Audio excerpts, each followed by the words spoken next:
Olá, saudações. Eu sou Elcias Moreira.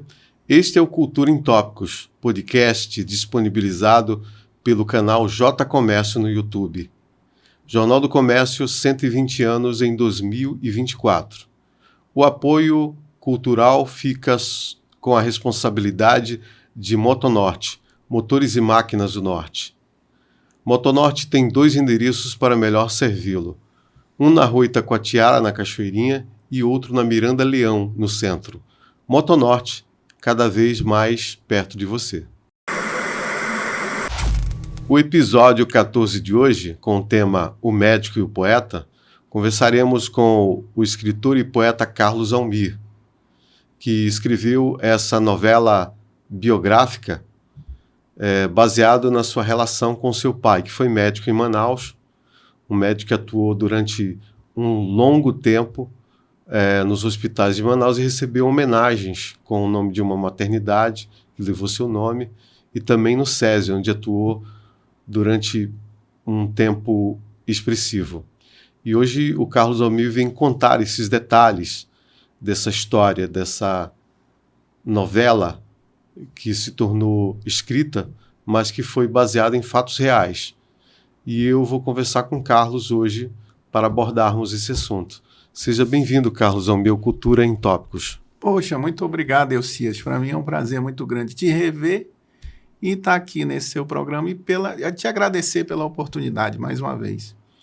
Carlos Almir, como é que surgiu a ideia, a inspiração de retratar a história do seu pai, a relação sua com seu pai em livro? Então, para mim, a vida do meu pai sempre foi encantadora, assim como ele próprio, né? Geralmente o filho vai dizer isso do pai, eu acho. Mas o meu pai, quem o conheceu também tem essa impressão. Ele era um sujeito fora da curva, encantador, declamava poemas, além de um grande médico. Ele gostava de música, de literatura e tal, e me ensinou muita coisa. Então, quando ele faleceu, para mim foi uma dor assim enorme, porque eu era o companheiro dele. Eu ficava próximo a ele desde criança, todos os tempos.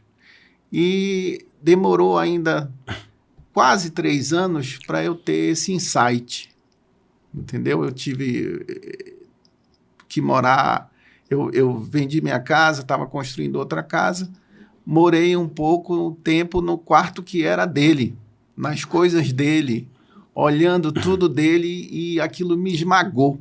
Então o livro se impôs, eu tive a ideia de fazer esse livro que, graças a Deus, tem tido uma repercussão muito boa. E o seu pai, ele nasceu em qual cidade aqui do nosso estado? Pois é, isso é muito interessante.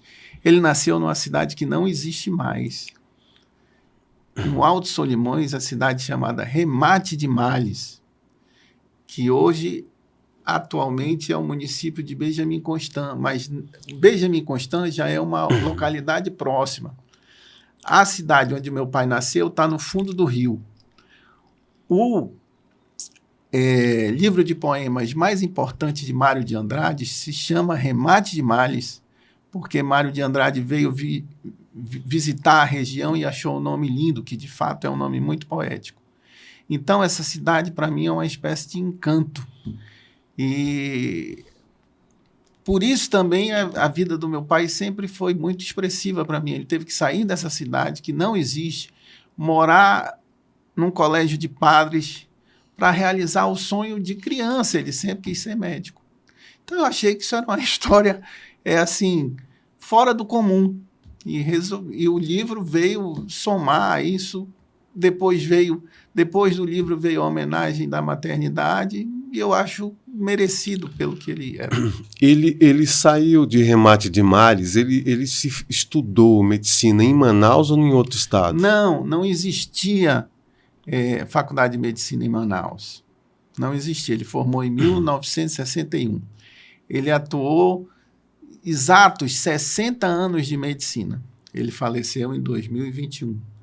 Então, ele teve que, para ser médico, sair da casa dos pais, morar interno na casa dos padres, lá no colégio de padres, depois fazer o vestibular para medicina no Recife, morou no Recife e em 1961 se formou. E voltou para Manaus.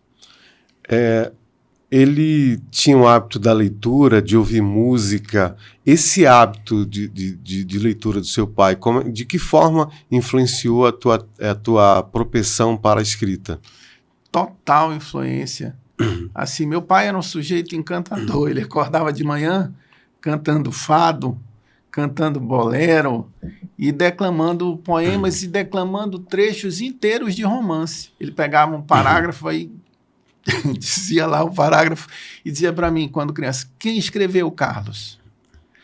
Aí eu disse, poxa vida e tal. Para eu poder responder as perguntas, eu tinha que ler, né? Então, isso fez com que eu tivesse o encanto por esse mundo, que para mim era algo assim inalcançável desde criança. Então, é total influência dele. E a família do seu pai? Eram de quantos irmãos? Família do meu pai eram cinco irmãos.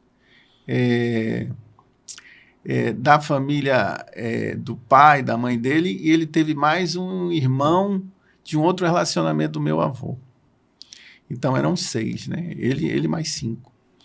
E a família dele, depois que Remate dos Males houve essa tragédia, acabou praticamente consumida pelo rio Amazonas, por um dos rios amazônicos. Foi. Eles migraram para onde? Para Manaus ou para Benjamin Constant? Eles migraram. Engraçado isso, porque o meu avô contava, e eu não conheci meu avô, já é a história, que eles migraram para uma comunidade chamada Esperança.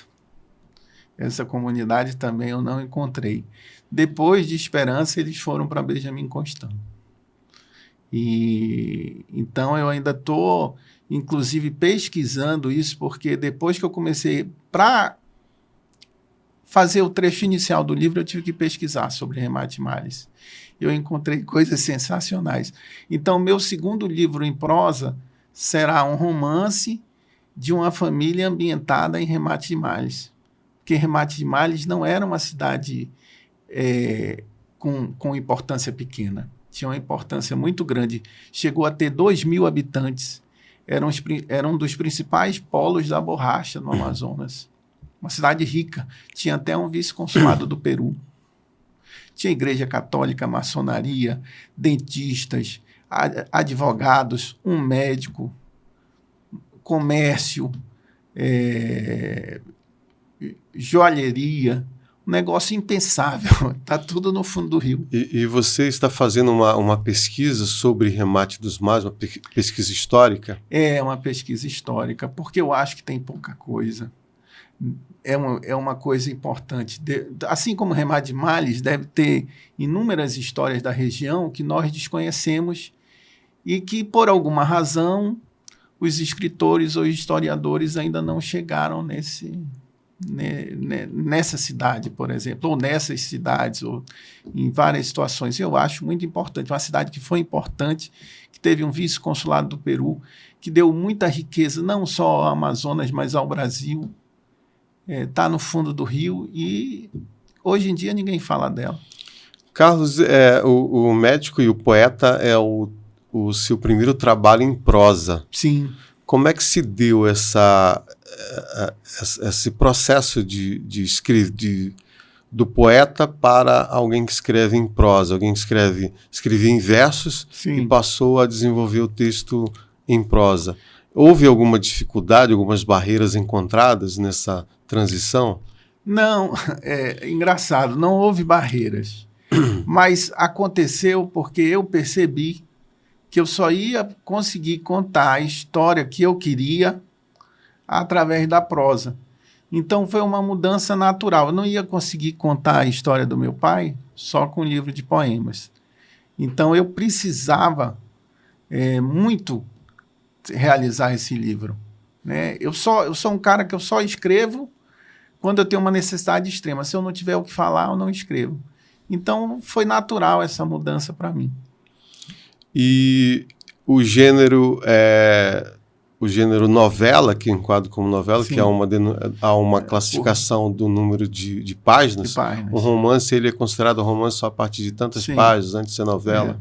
e eu vou denominá-la de novela. Sim, novela, é um curto. Essa novela, Carlos, ela tem alguma peculiaridade de mistura de gêneros textuais, como, por exemplo, a prosa e o poema dentro dela? Sim, eu usei os poemas porque eu percebi que eu havia escrito muito sobre o meu pai em poemas e muito sobre as situações que eu vivi com ele, em família, em poemas.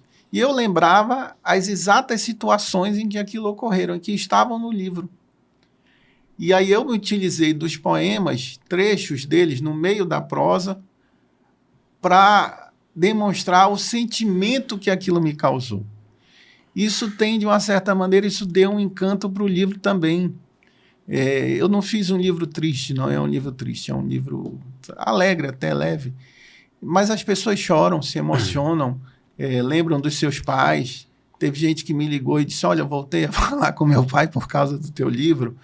Então, isso aí é um encanto para mim, alcançou uma coisa que eu não esperava, porque você falou certo, ele é um livro pequeno, mas ele é um livro pequeno, profundo, entendeu? Porque eu estava transbordando de sentimento quando eu o fiz.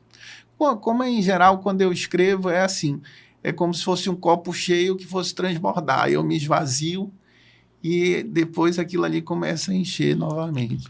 Quando seu pai chega de Recife, em Manaus, ele chegou a te contar como é que foi o início da carreira de médico, da profissão de médico aqui na nossa cidade?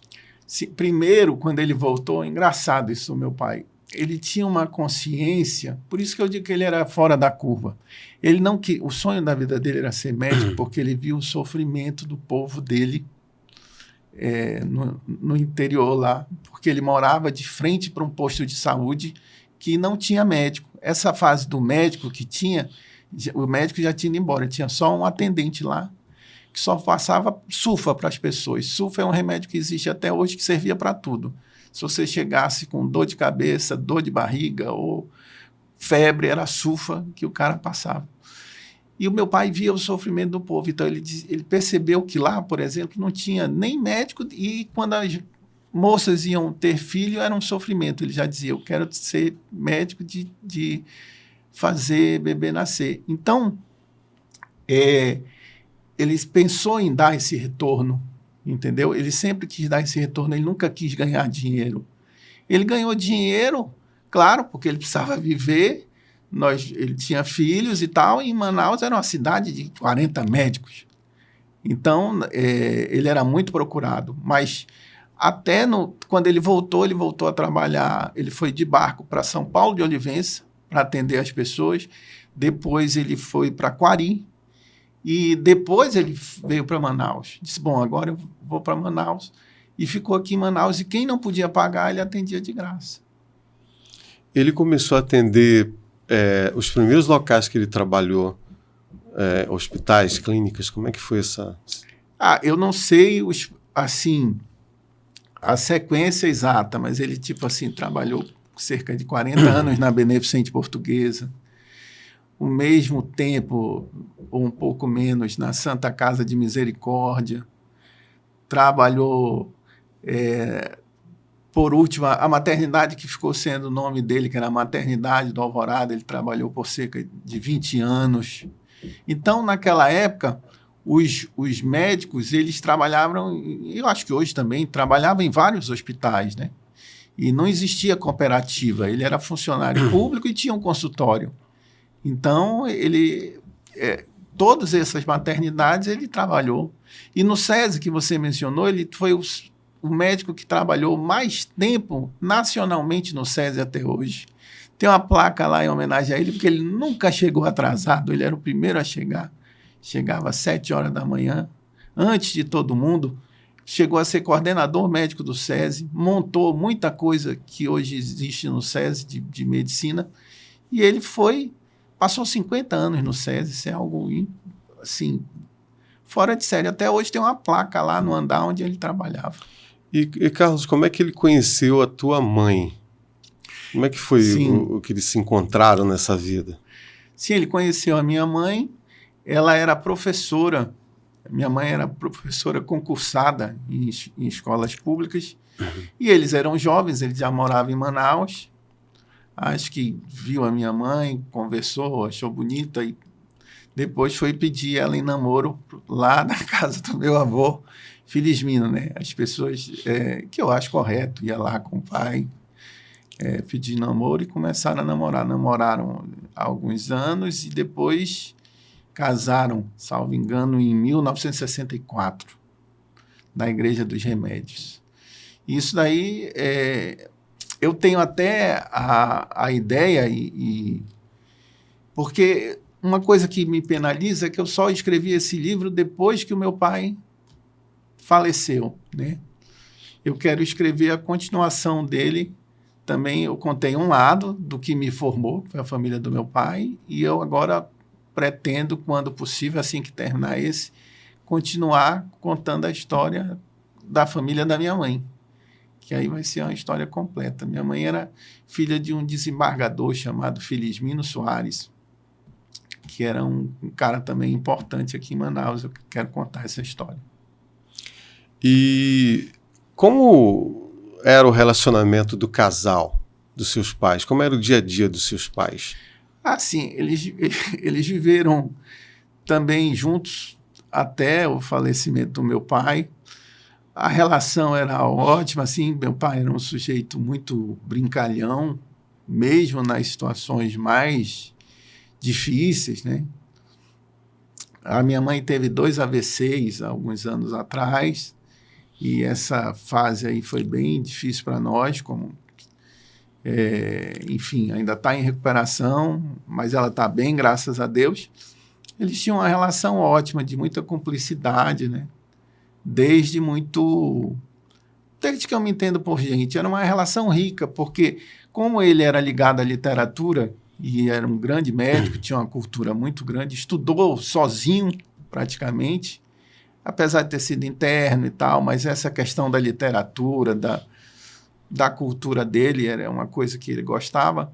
Minha mãe, por outro lado, era professora, então, ao tempo que ele falava muito de literatura, minha mãe me indicava bons livros, né? Então, eles sempre tiveram essa relação, assim, de cumplicidade. Era uma relação tranquila, graças a Deus. São quantos irmãos, Carlos Almir? Você tem quantos irmãos? No total, são 5. Eu tenho 4 irmãos. Sim. Eu tenho irmãos que são 2 médicos, tenho uma bioquímica e uma professora de geografia.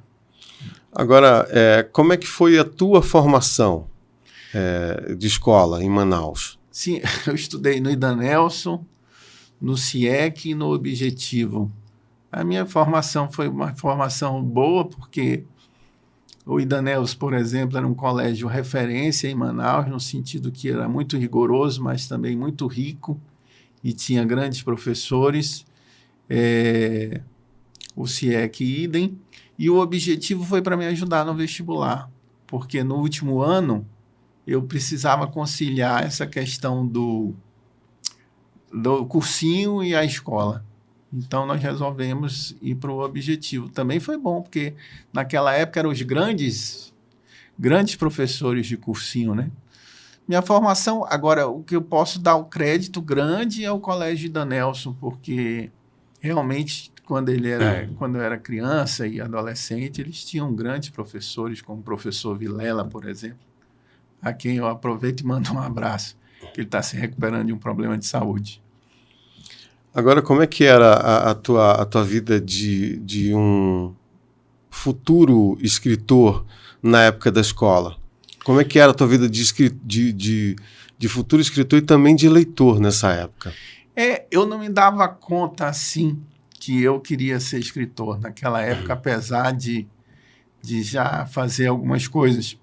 Eu lembro que eu fazia algumas coisas porque eu tinha um professor de matemática, que a gente chamava de Chico, mas era o Francisco Andrade, meu grande amigo até hoje, apesar da gente se ver pouco.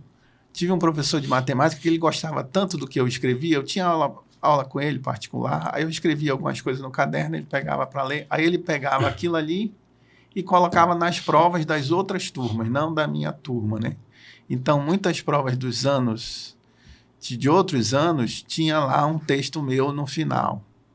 Então, agora você lembrou disso, eu lembrei. Acho que foi as primeiras coisas que eu publiquei, foi assim, nas provas do professor Francisco. Mas eu não tinha essa noção que eu queria publicar. Eu só publiquei com 20 e poucos anos, depois de um acidente e tal. Sempre foi assim, quando eu publiquei minhas coisas. Sempre eu, pelo menos no início, eu passava por alguma situação e eu resolvia que aquilo ali era uma espécie de terapia para mim. E foi uma coisa que funcionou muito. Quer dizer que os poemas te ajudaram em processos difíceis, a escrita. Sim, o primeiro livro eu passei 1 ano de cama, 1 ano olhando para o teto. Depois eu passei para a cadeira de roda, depois para a muleta. Então, o livro me salvou, a literatura me salvou. Sempre tem essa coisa, né? Qual é a função da literatura? Né? E hoje em dia se diz que a literatura não tem que ter aquele papel funcional e tal. A literatura é arte, né? Mas, no meu caso, eu sou um exemplo que a literatura tem, sim, uma função, embora os estudiosos não concordem muito, mas quem vive e percebe sabe disso.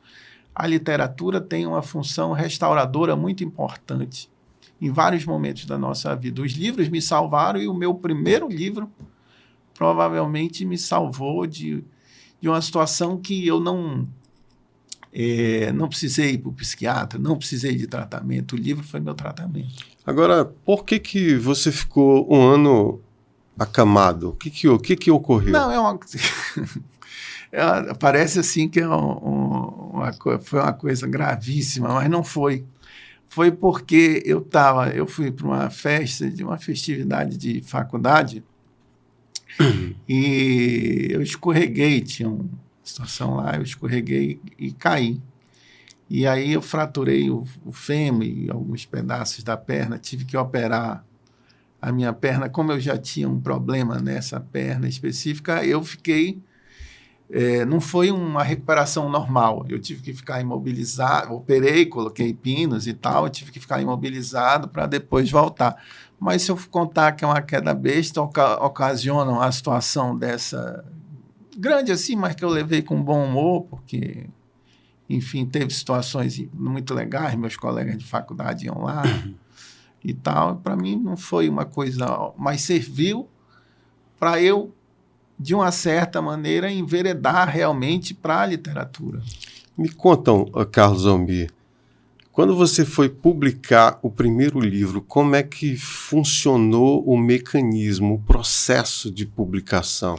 Nossa. Como é que foi os meios que você procurou para publicar o primeiro livro? Então, eu acredito que naquela época era mais difícil publicar do que hoje. Muito difícil. Mas é importante você tocar nisso, porque a gente estava conversando aqui antes de começar de processo offset e tal, né? Meu primeiro livro foi em offset.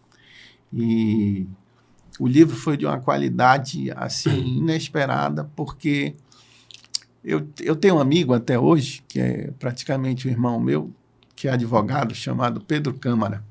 E o Pedro tinha uns amigos que tinham uma gráfica, que chamava ABC Empreendimentos, que era uma turma jovem que já queria fazer um layout diferenciado, um trabalho diferenciado em livros.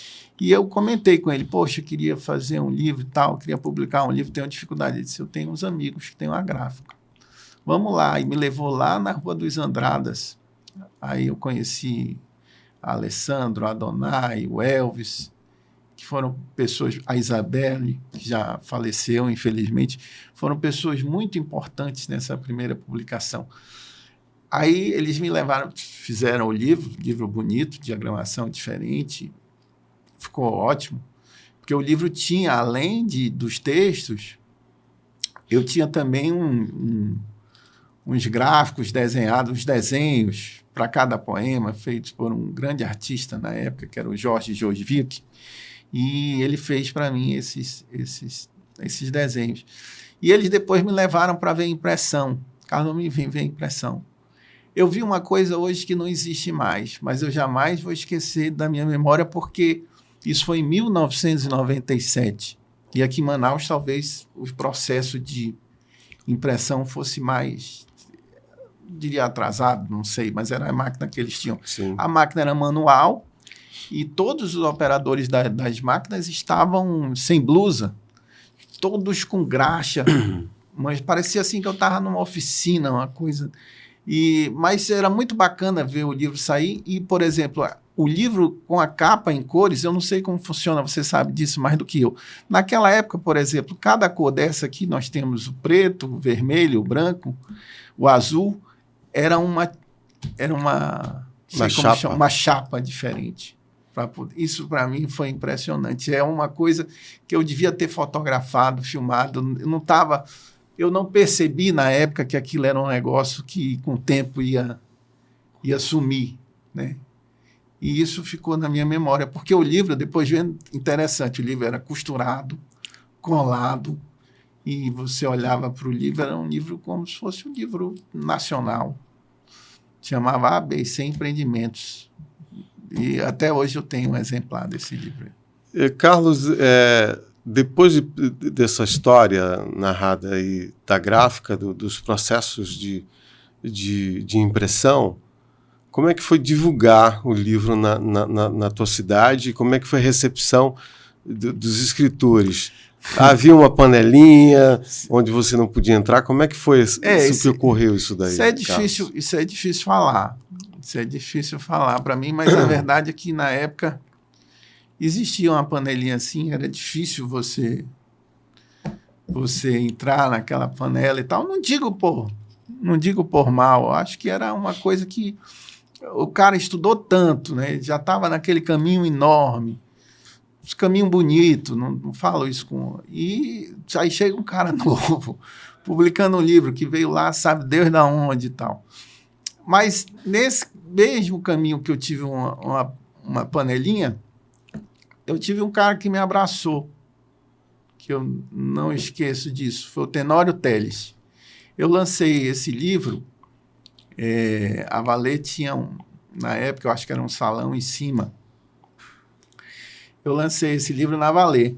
E o Tenório viu o meu livro, me abraçou, gostou, me deu conselhos maravilhosos e disse para mim assim: Carlos Almir, olha, deixa eu te dizer, se tiver 20 pessoas no teu lançamento, o lançamento é difícil e tal, você já é um vencedor e tal, me preparando, né? Porque a pessoa ir para o lançamento, eu disse, nunca mais esqueci disso. Disse, não, tudo bem, Tenório. Então, eu fui preparado para 20 pessoas. No dia do lançamento, não porque eu fosse um grande escritor, fosse conhecido, nada disso, mas eu sempre fui um cara, além da minha família ser enorme, eu sempre tive muitos amigos, graças a Deus. Então, na época, eu não sei hoje, não sei quantas pessoas tinham, foi o lançamento que deu mais gente na Valer. Era um espaço pequeno lá em cima e ficou lotado, graças a Deus. Também não tenho fotos, devia ter, para tirar isso, que o Tenório ficou impressionado, ficou muito feliz, e eu também. Esse livro fez com que... agora, antes eu fiz como era antigamente que você fazia a divulgação, né? Eu ia nas rádios, sentava lá na frente da rádio, não conhecia ninguém, às vezes. Eu me lembro que uma vez, eu acho que foi o Edson Paiva, que eu tinha como um tio também, era um radialista aqui, pai de um grande amigo meu, Edson Paiva também, que me indicou para o Joaquim Marinho. Eu fiquei esperando o Joaquim Marinho e ele me deu uma oportunidade na rádio dele. Também, uma vez, nessa mesma oportunidade, eu levei meu livro para o Josué Neto, que era filho da Raimundinha, minha amiga, e ela também me indicou. Era assim, quem tinha conhecido me indicava, e quem eu não conhecia, eu ficava na porta da rádio esperando. Eu sei que lotou, vendeu, e o Isaac me fez um convite para publicar o meu próximo livro com eles, e assim eu fiz. Publiquei o Tantos Mundos com a Valer. Você narrou sua história na literatura e o prosseguimento da história profissional. Você cursou um curso superior, você fez concurso. Como é que foi a tua história profissional paralela à história de poeta? Sim, pois é. Voltando à questão do livro, porque para eu contar a história completa para ti e remeter ao livro, eu tenho que contar uma história. Sim. Você falou, como foi o acidente e tal, defeito. Meu problema físico era algo, por exemplo, que eu não contava na minha literatura, porque eu queria desvencilhar o fato da minha questão pessoal com a minha literatura, porque eu não queria que as pessoas dissessem, vou comprar, porque isso é uma coisa que sempre me deu orgeriza, assim. Então, eu não vinculava. Nesse livro aqui, eu tive que contar uma história importante. Qual é a história importante? O meu sonho não era fazer direito. Eu nunca tive esse sonho de fazer direito. O meu sonho era ser médico, obstetra, igual ao meu pai. Só que chegou um momento que a ficha caiu, que eu tenho um problema nesse lado direito. Eu não ia conseguir operar. Isso é uma coisa que eu não falo para não vincular. Mas na história do meu pai, eu tive que resgatar, que tem a ver com a minha história profissional. Como eu não pude fazer obstetrícia, os meus 2 irmãos são obstetras, por exemplo, porque o meu pai, não é que ele forçava, o meu pai era um sujeito tão encantador que ele influenciava as pessoas poxa, eu quero ser igual a esse cara. Aí chegou para mim, mas você não pode ser obstetra, mas naquela época não tinha ultrassom, né? Você não pode ser obstetra, mas você pode ser derma, pode ser pediatra. Eu disse, se for para eu não ser obstetra, eu prefiro fazer outra profissão. Então, eu segui para o direito. Quando eu me formei em direito, o primeiro concurso que teve foi para o Ministério Público Federal, para analista. E eu fiz esse concurso e passei. E é o que me mantém até hoje. Até hoje eu estou, graças a Deus, lá no Ministério Público Federal, que eu tenho muito orgulho do trabalho feito lá. Carlos, quantos livros você já publicou até hoje, 2024, até esse ano? Eu publiquei 7 livros. 7 livros. Sendo que, você olha assim, numa trajetória desde 1997, é pouco, né?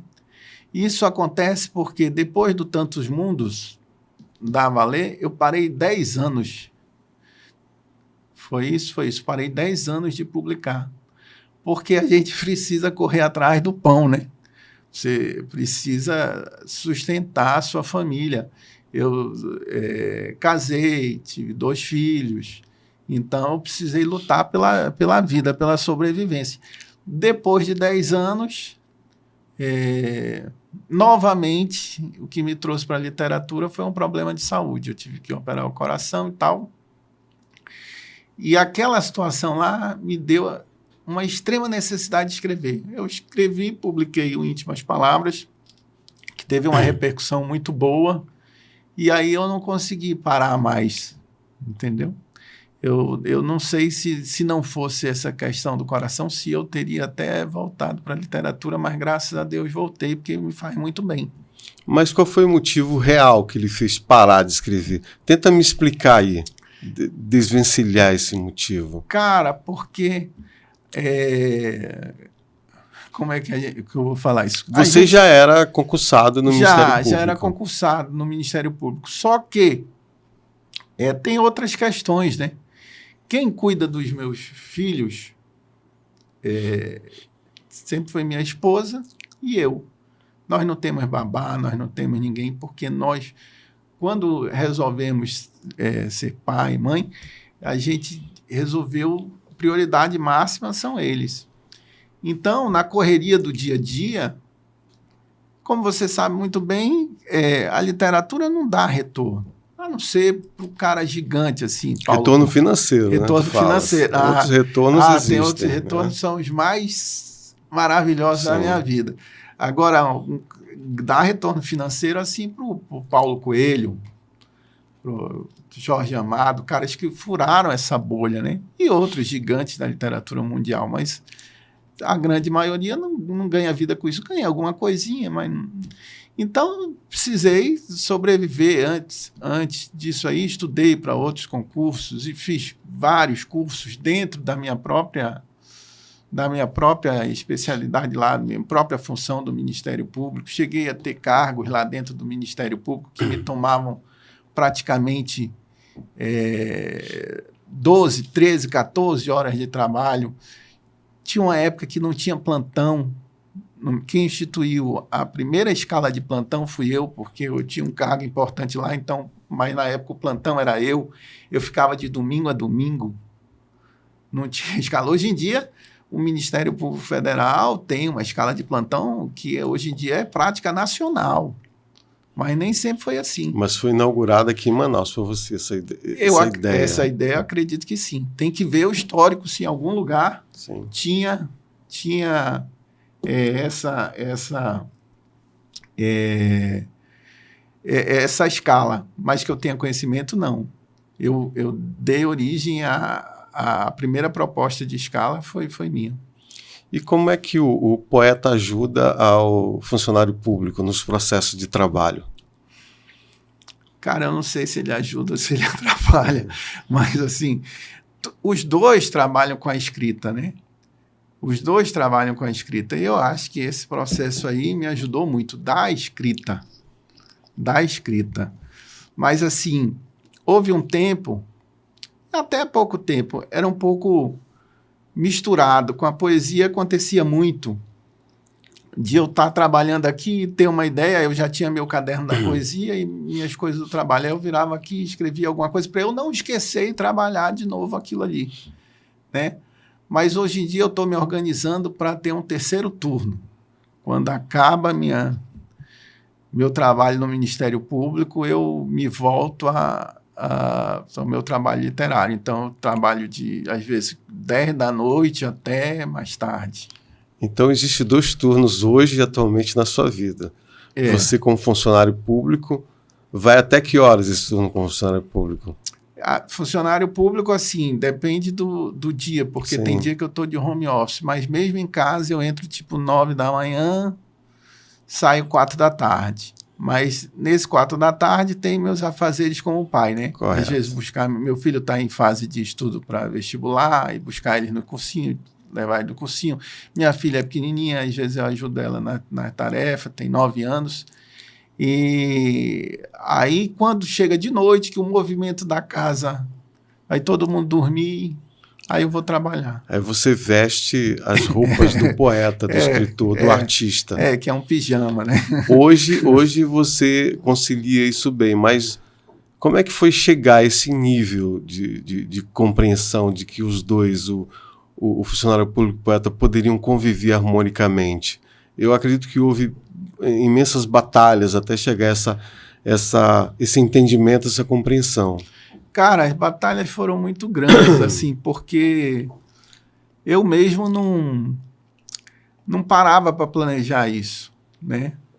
Não parava para planejar isso. Só que a literatura, ela tomou um ganho tão... Que não é um ganho monetário. Dentro da minha realidade, é um ganho muito gigante. Entendeu? Não é que eu seja grandes coisas mas dentro do que era esperado por mim, porque eu fiz sem pretensão nenhuma, tomou uma proporção muito legal. Outro dia eu até gravei um vídeo contando isso, que eu vi uma garota com um livro meu e ela marcou o texto bonitinho lá, sem saber que o livro era meu. Eu passei, meu livro estava lá, olhei, estava todo marcado. Então isso é o meu prêmio literário, entendeu? A literatura me levou para a Bienal de Buenos Aires. Quando esperado isso por mim? Nunca. A literatura me levou para um livro meu ser, dentro do estande da República da Argentina, ser divulgado e vendido.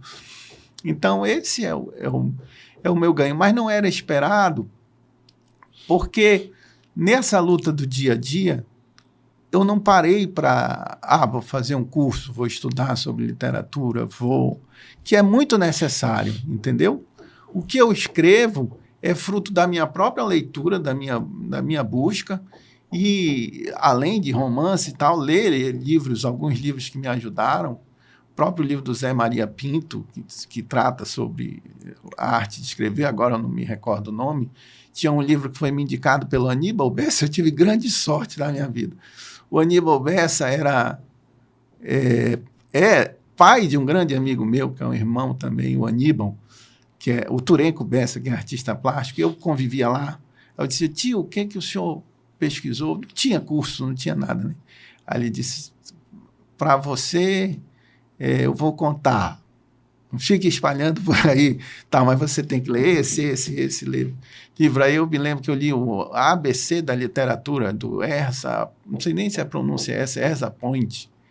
É um americano, um poeta e escritor, me ajudou demais. Então, essa busca eu fiz só. E isso me ajudou muito, né? E eu estou nessa busca até hoje. Então, eu percebi que, de um certo tempo, quando deslanchou, que eu passei a levar a literatura a sério, que eu digo, opa, dá para conviver com as duas. E assim eu fui levando. E hoje eu já me organizei para trabalhar nela no turno da noite. Estamos conversando com Carlos Almir, funcionário público, poeta, pai, amigo, esposo, enfim, muitas vestes, máscaras sociais e muitas funções que desempenha no dia a dia dele. Vamos para um rápido intervalo. Depois do intervalo, voltamos com as narrativas em imagens, trazendo mais Carlos Almir, mais o médico e o poeta aqui no Cultura em Tópicos.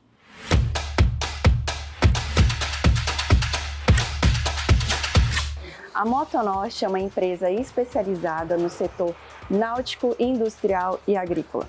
Além do mais, aqui você encontra reposições de peças para o seu maquinário e uma assistência técnica especializada.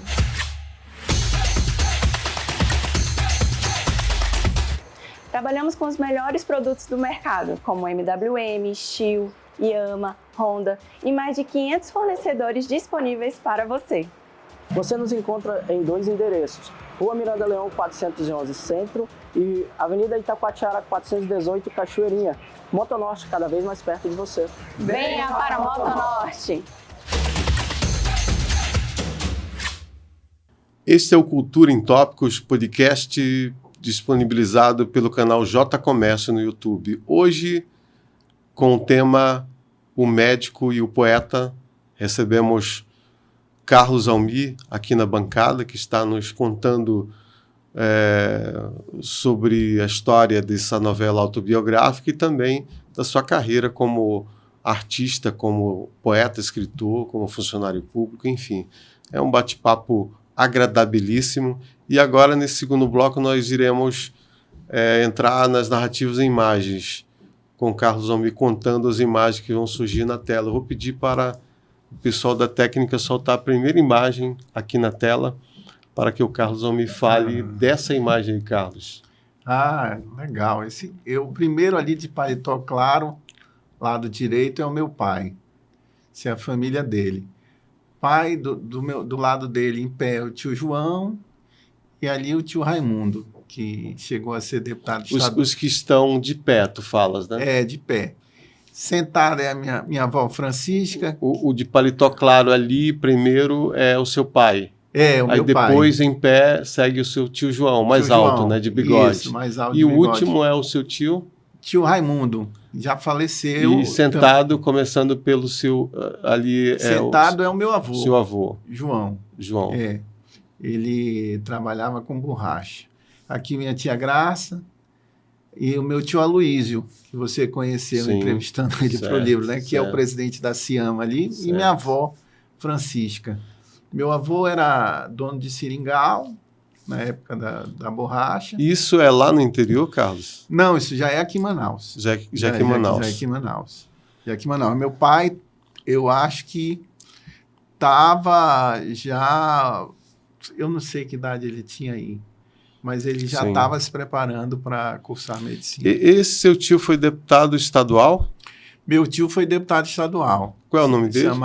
Mas ele foi deputado estadual na legislatura de 54, só uma legislatura. Sim. Chamava Raimundo Brasil. Raimundo Brasil. Raimundo Brasil. Ele foi o deputado mais novo do Brasil naquela época, com somente 21 anos. 21 anos. Ele saiu muito bem, era um cara eloquente e foi um bom deputado. Só que depois, eu até digo isso no livro, ele foi para o Rio de Janeiro, porque a família dele, a minha tia, era de lá, e meus primos eram de lá. Ele foi para o Rio de Janeiro e não quis mais saber de política, porque, salvo as grandes exceções, né, pessoas maravilhosas, quem às vezes é muito bom de coração e vê a política, às vezes se afasta. Foi o que aconteceu com ele. Ele preferiu se afastar. Se tivesse continuado, teria ocupado. Ele exercia qual profissão?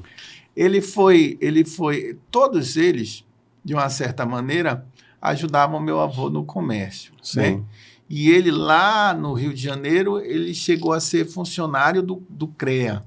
Do CREA. Ele tinha alguma formação? Não, ele não tinha formação acadêmica. Naquela época, era muito difícil o cara lá de Benjamin Constant, ou lá do interior. Meu pai, ele terminou pela tenacidade dele Não que meus outros tios não tinham. Por exemplo, meu tio João foi que sucedeu meu avô nos negócios. Sim. Ficou cuidando dos negócios lá em Benjamin Constant, e vinha para cá, para Manaus, ia para Benjamin Ele era um comerciante. Ele era um comerciante. E lá, tinham fazenda, nesse caso, de borracha? Não, era seringal. Seringal, Seringal, né? Seringal. Seringal, Sim. de borracha.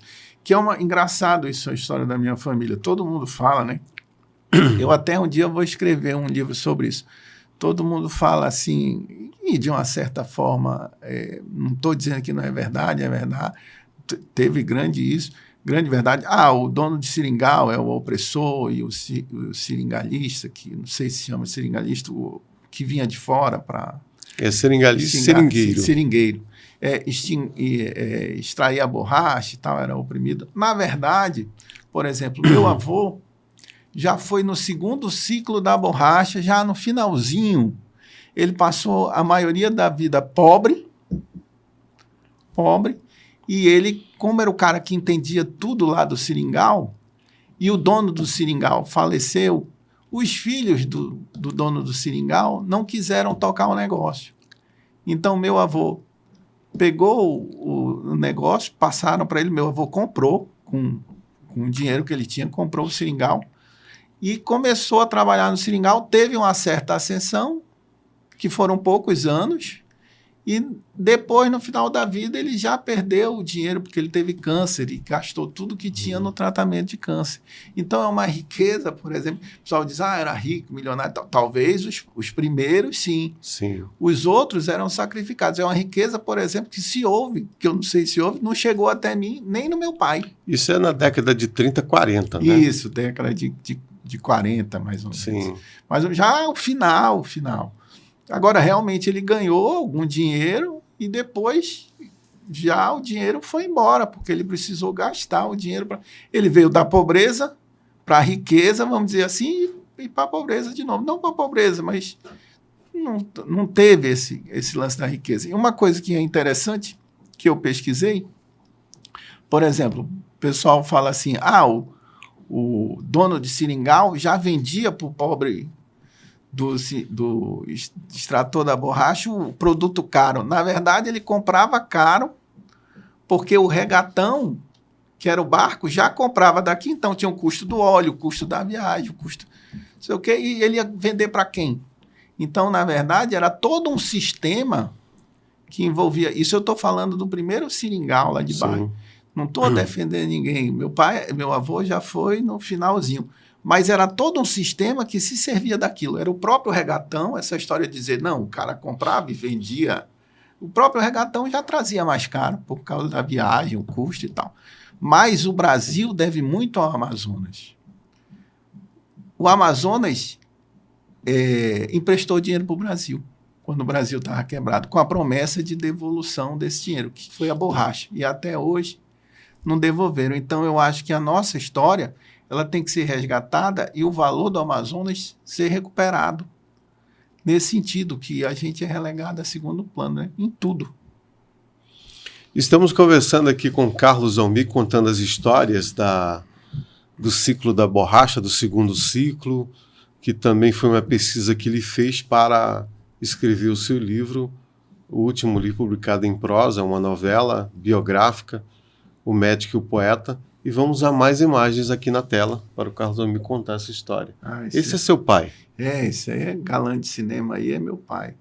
Aí ele já estava foi formado na formatura dele de medicina? Na formatura dele de medicina. Essa formatura foi lá em Recife ou aqui em Manaus? Recife, foi em Recife. Eu não sei exatamente, tem que calcular. Ele nasceu em 34 e se formou em 1961, né? Ele era bem novo aí quando se formou em medicina. E, como eu falei antes, ele se formou em medicina para dar o retorno aqui para o Amazonas, né? Que ele já havia sofrido muito, ele propriamente, a família dele na pele, a falta de médicos no interior. E ele voltou com esse propósito ele ajudou o interior e também na capital ele ajudou muitas pessoas humildes. e realizou o sonho. Isso é um sonho muito grande. E como é que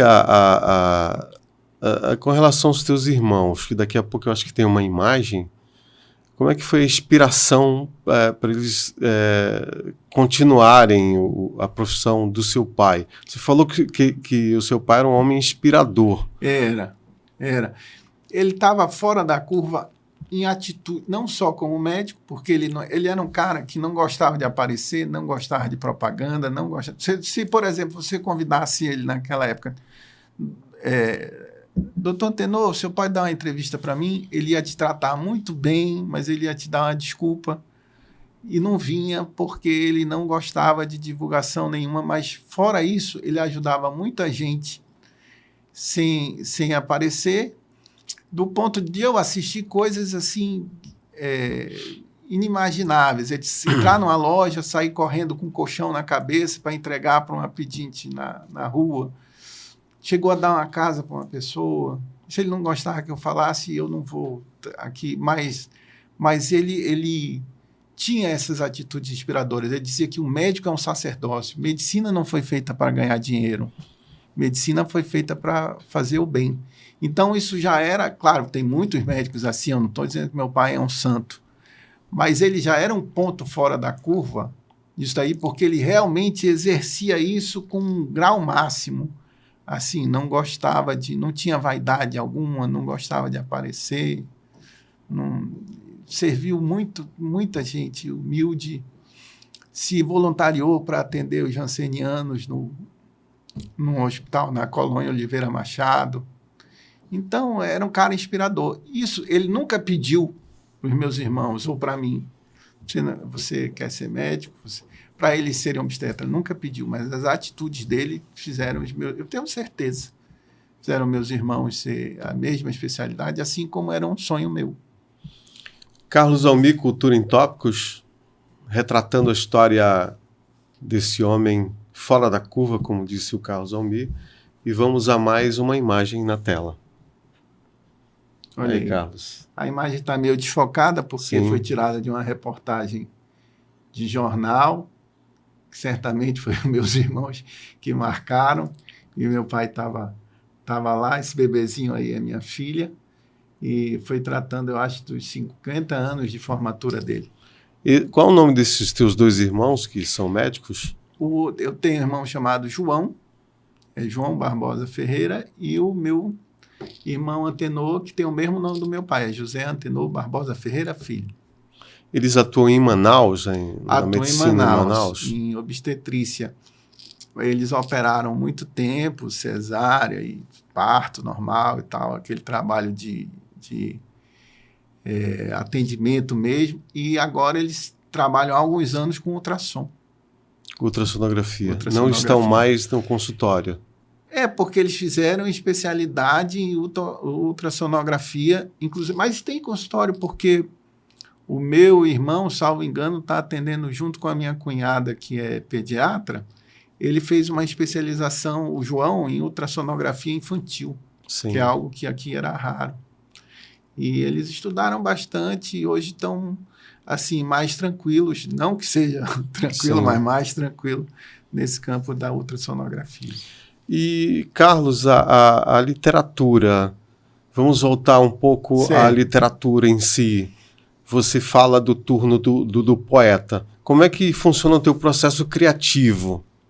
Como é que é estruturado o teu ambiente? Você precisa de um ambiente para criar ou pode criar em qualquer lugar que esteja? Como é que funciona esse processo de criação? Não, eu não preciso de um lugar especial. Inclusive, se eu precisasse de um lugar especial, eu estava liquidado. Minha literatura tem a ver com acontecimentos, com fatos que ocorrem na realidade. Então, às vezes está passando uma pessoa na rua e eu vejo uma situação diferente, aquilo é uma literatura. Por exemplo, eu morei muito perto, muitos anos num condomínio próximo à Avenida das Torres, então eu passava todo dia lá pela Avenida das Torres. Eu ainda não escrevi sobre isso, mas um dia vai sair uma crônica ou algo parecido. Tinha um rapaz lá na Avenida, um cara qualquer, eu não sei qual era a coisa que dava nele, tinha assim, eu achei interessantíssimo, era todo dia. 1h30 da tarde, quando eu passava, o cara estava simplesmente na parada, ele com fone, dançando como se estivesse numa boate, e o resto da parada, tudo num canto só, afastado, como quem diz assim, aquele ali é doido, né? E eu parei para pensar, na verdade, o cara que estava dançando estava correto, porque ele estava se divertindo, estava na vida dele lá, estava sonhando, né? Que o mundo da poesia, às vezes, a gente vê as coisas de um modo diferente. E as outras pessoas estavam afastadas, assim, acuadas e tal. Então, para mim, isso às vezes é um retrato do que acontece. Às vezes a gente procura só viver o trabalho, viver o dia a dia duro, o cotidiano, e a poesia ela é um pouco o escape que a gente tem, mesmo às vezes dura, mesmo às vezes criticando, porque às vezes a crítica, você também é poeta, que eu sei, tem um livro belíssimo, a crítica não está no que foi dito na literatura, a crítica está, às vezes, no que não foi dito, na pausa. Então, a poesia é um pouco essa visão diferente, eu vejo isso a todo instante. Estamos conversando com Carlos Almir aqui no Cultura em Tópicos de hoje e nós vamos a mais uma imagem na tela.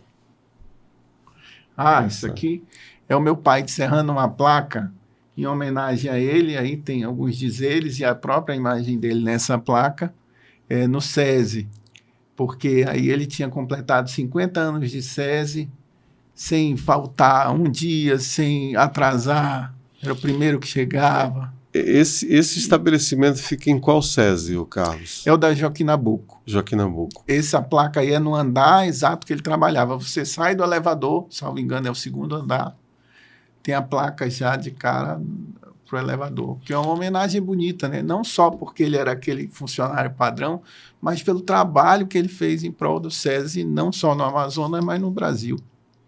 Então ele dava expediente ali naquele SESI da Getúlio Vargas. Porque tem Getúlio Vargas tem saída para Getúlio Vargas e para Joaquim Nabuco. Isso mesmo. Ele atuou lá durante 50 anos. 50 anos. É um tempo considerável, né? E ele gostava do SESI, entendeu? Ele vestia a camisa do SESI. Ele tinha muito amor pelo SESI. O seu pai morava em qual bairro de Manaus, Carlos? Nós moramos em alguns lugares. Bom, em primeiro lugar, assim, antes de mim, ele morou na Getúlio Vargas, quando casou. E também, eu acho que uma época da juventude, ele chegou a morar em outra casa na Getúlio Vargas. E aí, quando ele casou, ele tinha essa casa na Getúlio Vargas. Quando eu nasci, ele já morava na Rua Paraíba. Ali é uma daquelas casas antes de descer a ladeira. Passei minha infância ali. Sim. Que era outra Manaus. Os muros eram pequenos, não tinha roubo, não tinha nada. E depois ele achou um terreno bonito, ele tinha essas coisas, ele achou um terreno bonito, no que depois se tornou o bairro Alvorada. Porque quando ele comprou, não tinha o bairro, não tinha Campos Elíseos, não tinha nada, e lá era longe. Ele resolveu morar lá porque era uma área alta, comprou um terreno lá. Meu tio também, foi uma época muito boa que eu fui vizinho do meu tio João, brincando com os meus primos lá, nós moramos uma época lá. E no final, antes de falecer, alguns anos já, ele se mudou de novo para a Ponta Negra, que era naquele condomínio Ponta Negra Village. Morou lá. Então peregrinou por vários locais de Manaus, né? Vários locais, isso. Atendendo, trabalhando, e esse contato com a natureza, ele tinha essa proximidade com a natureza, seu pai, o Carlos? Ele gostava muito da natureza, a gente tinha sítio quando criança, mas mais do que isso, de gostar da natureza, eu acho que se ele não fosse médico, ele teria sido arquiteto. Ele gostava de ver... isso aí eu não puxei para ele, não. Ele gostava de ver construção. Por exemplo, você falou floresta. Sim. E tal. Ele gostava de ver casas bonitas. Ele, às vezes, pedia permissão para olhar a casa. Isso é um negócio assim... Eu me lembro que uma vez ele parou ali no... Não sei qual é aquela rua no Adrianópolis, tinha em frente da rádio... Não me lembro, do lado do posto ali, que era o Chapéu de Palha. ele parou ali e viu uma construção do Isaú Vilhena. Aí começou a olhar e tal, aí Isaú Vilhena, muito educado, disse, o senhor não quer entrar para conhecer? Aí ele foi, ele tinha essas coisas de olhar a construção e Sim. olhar também, ele escolheu esse terreno porque era numa área alta, bonita, tinha natureza, ele gostava. Ele construiu uma casa lá? Aonde? Lá nesse terreno do Alvorada? Construiu uma casa lá. Como ele queria? Ele fez a planta, Como ele fez queria. tudo? Não. Aí também ele não era tão Não assim, chegava a tanto, não né? chegava a tanto. Ele Sim. contratou um arquiteto, o arquiteto desenhou a casa. A casa existe lá ainda hoje. Era uma casa bonita e tinha uma visão boa, porque você olhava toda ali, a parte de baixo do Dom Pedro, que depois foi ser o Dom Pedro, você Sim. olhava ali, porque ela ficava no alto. Ele gostava. Ele comprava umas revistas alemães, que eu não sei onde ele arrumava. De arquitetura. Esses revestimentos que tem na parede hoje em dia, que você compra sim. pronto, ele fazia aquilo. Fazia assim, ele tinha ideia, contratava uma pessoa, encontrava a pessoa que fazia. Me lembro bem, era um quadrado de madeira, com uma tela, aí pegava jornal, amassava para ficar aquele formato e jogava o gesso. O gesso ficava do formato daquela ranhura do jornal. Aí aquilo ali ele grudava na parede. Interessante esse lado dele, né? Carlos Almir, Cultura em Tópicos, O Médico e o Poeta, um livro, uma novela autobiográfica que retrata a vida do senhor Antenor, médico ginecologista e obstetra de Manaus. Vamos a mais uma imagem na tela? Isso aí foi uma homenagem no CRM que ele recebeu. Ele não só ele, como todos esses outros aí, à época eram os médicos mais antigos inscritos no CRM do Amazonas. O Aristóteles Alencar, também está aí nessa foto, está escrevendo um livro sobre os 100 médicos primeiros. Meu pai está nesse livro, a história dele. Meu pai era o CRM 089. Então aí tem uma freira nessa imagem. Isso, aí. Aonde foi isso? Isso foi no CRM. CRM. No CRM. Eu acho que ali o bairro é a Juricaba, não sei. Não sei qual é aquele bairro. Conselho Regional de Medicina, Conselho né? Regional de Medicina, Certo. Solta mais uma imagem aí, por favor, produção. Aí. Isso é ele, quando recebeu a homenagem, com a plaquinha aí do CRM. Sim. Eu tirei essa foto dele aí. Ele está com quantos anos aí, Carlos? Eu acho que aí ele devia estar com uns 84, 85. Ele faleceu com quantos anos de idade? Ele faleceu com 86, mas ele já ia completar 87. Entendeu? Ele completava em julho 87, ele faleceu em fevereiro, no segundo pico da pandemia. Ele faleceu de Covid? Não. Ele faleceu porque o coração dele tinha 30% só funcionando. E ele já tinha esse problema cardíaco há anos. Era um cara muito regrado, só comia peixe, salada e tal.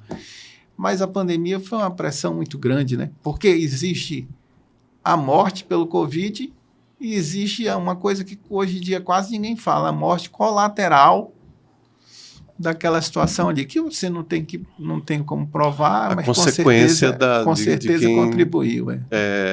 Pegou o vírus e ficaram sequelas.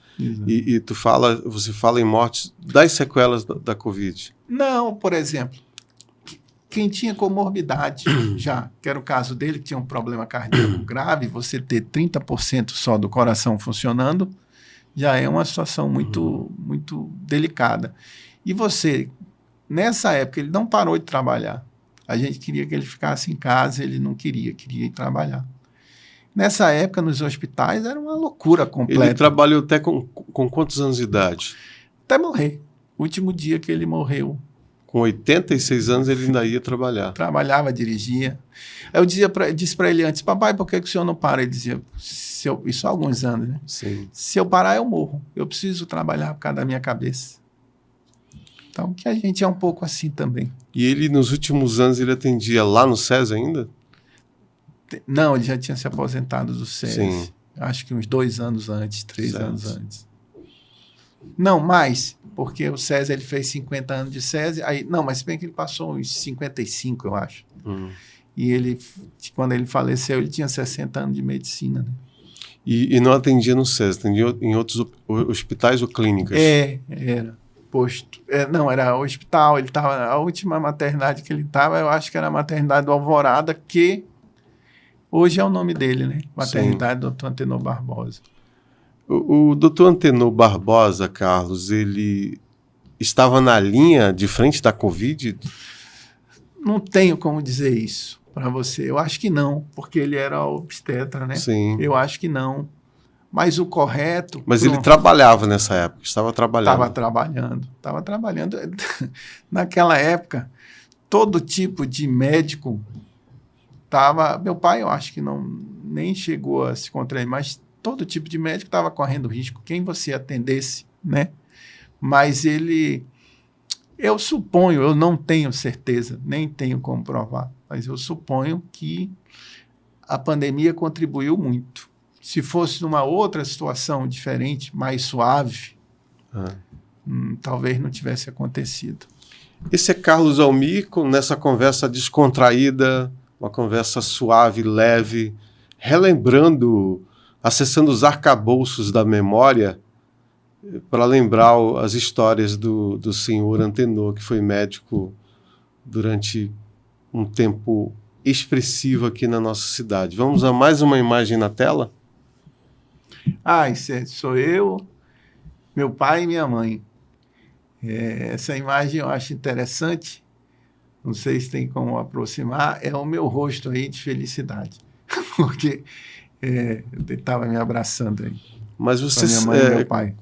Pelo jeito, essa expressão alegre, sorridente, continua aí estampado na sua face, Carlos. Graças a Deus. Essa alegria sempre lhe acompanhou ao longo da vida? Sempre é de mim. E isso me salvou de inúmeras coisas. Você manter, que isso vem do meu pai. Eu falando assim, parece que ele era um cara sisudo, sério, né? Mas ele era piadista e tal, e tinha um bom humor impagável. E eu tenho esse bom humor, que é muito também do meu tio João. Eles são assim, gostam de tirar graça. E, na verdade, eu tenho essa visão boa do mundo, porque é um mundo muito difícil, é um mundo sofrido, mas é um mundo que a gente vive e a gente precisa fazer o mundo ser um mundo melhor. A gente não pode olhar com amargura. Carlos Almir, os projetos literários para o futuro, quais são eles? Eu tenho alguns. Eu tenho esse livro que eu vou inserir uma família em Remate de Males, que não necessariamente é a família do meu avô, porque aí vai a imaginação, eu preciso criar. Estou criando já, não posso contar muito, mas já fiz a pesquisa histórica, né? E que eu acho que é o próximo livro a sair. Eu tenho a continuação deste livro aqui com a família da minha mãe. Vou fazer um livro, O Médico e a Professora, ou até unir o médico, a professora e o poeta, mas eu vou continuar esse livro para fechar, né? É para ser até justo, porque a minha mãe é igualmente encantadora, a família da minha mãe também. Eu tenho um livro que é um pedido de uma amiga minha, que ela pediu para eu escrever sobre o pai dela. Aí eu até falei para ela assim que você é um craque na biografia, você faz livros maravilhosos, você é um cara biográfico. Eu fiz um romance não, uma novela, né, um romance curtinho, justamente que é porque eu preciso trabalhar esse lado da fantasia. E no caso do meu pai, embora tudo que está aqui descrito é real, não houve fantasia, mas houve a possibilidade de eu entrar na cabeça dele, pensar do jeito que ele pensa, o que não era possível. O narrador onisciente, né, Carlos? Que não era possível numa biografia assim, porque a biografia tem que comprovar aquilo ali. Mas como eu conhecia muito ele, muito sabia, eu era o companheiro dele de ficar próximo, fiz isso, que é como eu vou fazer com da minha mãe. Mas a minha amiga pediu, e eu estou esperando ver se sai um livro sobre o Raimundo Senna. Mas é um romance biográfico também, ou um romance de ficção ou não ficção? É um romance de ficção como esse, tem elementos da ficção, ou é um romance biográfico mesmo? Pois eu tenho, porque ela me disse assim, a Ellen Grace, minha amiga de faculdade, ela disse assim para mim: Carlos Almir, eu preciso que você escreva sobre o meu pai. Eu disse: Ellen, porque ele deixou alguma coisa escrita e não dá para fazer um livro com isso aqui, mas eu preciso que você faça. Ele e tal. deixou manuscritos. Ele deixou manuscrito, que eu vou aproveitar. Na verdade, Sim. é um livro que veio do avô dela, do pai dela, e que ela, gentilmente, eu não sei como é que vai ficar, teve a confiança de passar para mim, ou seja, uma responsabilidade muito grande.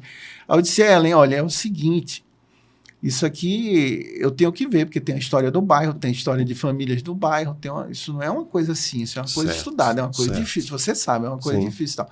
Aí ela disse assim, mas eu quero algo na linha do Médico e o Poeta, achei lindo o que você fez com seu pai. Eu disse para ela, eu tenho que ler, estou lendo primeiro, e aquilo ali falei para ela, é um romance biográfico, eu preciso de alguns elementos, se vocês querem assim, a família quer assim, o que eu posso fazer é ir dentro do que ele agiria, eu não posso colocar uma atitude dele que ele não faria, então eu tenho que conversar bastante, eu não sei se vai sair, mas são os projetos que eu tenho. Então, o Carlos Almier tem bastante trabalho nesses últimos anos que virão aí. Tem. Bastante ocupado. O poeta vai estar em plena atividade, em pleno trabalho, em plena labuta, com bastante transpiração, não é? Isso aí, é isso mesmo. Tem mais imagens para soltar na tela? Isso foi no lançamento do meu Engenho de Estrelas, eu e meu pai. Ele não faltava meus lançamentos, não. Pode soltar outra em seguida dessa aí, acho que na sequência. Isso aqui é o lançamento do Engenho também? Não, esse é do Médico e o Poeta. Tem a foto dele aí, ó. Isso foi aonde, Carlos? Isso foi no Palácio Rio Negro. Sim. Ali está o meu tio Aloísio, que eu convidei ele para falar sobre o livro. E eu estou discursando aí e coloquei uma foto dele aí, porque o livro era o Médico e o Poeta, eu queria que o médico estivesse presente. Sim. Isso foi esse ano que foi lançado o livro? Foi em setembro de 2023. Para minha alegria, eu estou trabalhando nele, fazer algumas coisas, ampliações e outras coisas. E ele está à venda ainda na Amazon, em outros sites. E na Penalux a gente deu uma parada para eu poder dar uma mexida no livro. E depois volta. Esse é o livro Médico e o Poeta, do Carlos Almier, que é o último trabalho dele, foi lançado em 2023, em setembro. Você pode adquirir nessas lojas que o Carlos Almier acabou de falar, são lojas virtuais. Tanto o físico como o e-book estão na Amazon, como é que é, Carlos? Não, ele não tem e-book. O livro físico. É só o livro físico. Que pode ser comprado, pedido pela Amazon. Amazon. Tem a Amazon, tem na Ponto Frio, tem nas Americanas. Shoptime. Tem num lugar chamado Shoptime, eu acho que sim. Tem na Um Livro. Certo. São livrarias virtuais, né? Tem mais imagem aí, produção? Tem mais uma aí. Tem a imagem que fecha, essa foto é a imagem que fecha o livro. Certo. Porque o livro tem a história dele e no final fecha com essa imagem. Essa é a última imagem do livro. É a última imagem do livro. Por que essa imagem? Por que essa fotografia no meio de tantas, Carlos? Porque, na verdade, esse livro não tem nenhuma fotografia. Sim. Tem os fatos. Essa fotografia eu escolhi por causa de ele estar novo. E eu, por acaso, vendo as fotos dele, vi essa foto, eu gostei do sorriso dele, ele estava alegre, estava feliz. E eu quis incluir, para a pessoa que lê o livro, ter uma imagem de como era o meu pai. Entendi. E até para dar uma, entre aspas, uma surpresa. Não é que seja uma surpresa, um impacto final com a imagem dele lá. Acabaram as imagens? Ok. Conversamos com Carlos Almier, estamos chegando ao final do programa. Foi uma conversa bastante interessante, relembrando alguns fatos da vida do médico Antenor e da própria história do Carlos Almier como funcionário público e como poeta.